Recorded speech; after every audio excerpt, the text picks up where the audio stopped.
Ассаламу алейкум, кымбаттуу Иркутск шаарында жана Иркутск областында жашап жаткан мекендештер.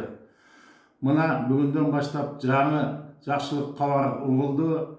Бишкек Москва каттамы рейси көбөйтүлдү. Авиатрафик 3 жолу жана Россиянын авиакомпаниясы 3 жолу самолетун койду. 8 февралдан баштап жумасына 6 жолу самолетубуз учат.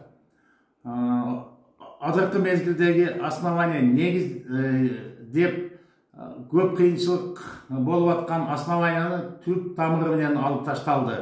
Эми ушул Бишкек Москва самолетуна эч кандай негизи жок эле учуп келгенге мүмкүнчүлүк ачылды.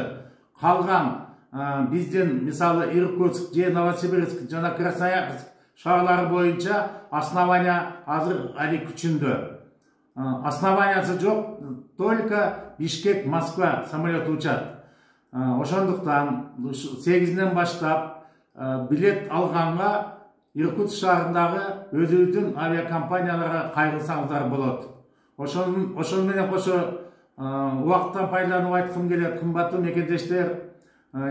Иркутск областы боюнча УФМСтин жыйналышы болду. 15 мартка чейин кимдин пропискасы токтоп калган болсо 15 мартка чейин мүмкүнчүлүк болду. Ошого чейин узартып алгыла. 15 марттан баштап депортация башталат. Кимде ким пропискасын узартпай койгон болсо. Ошондуктан мекендештер Иркутск областынын законун сактап 15 мартка чейин катталып регистрация алып коюңуздар.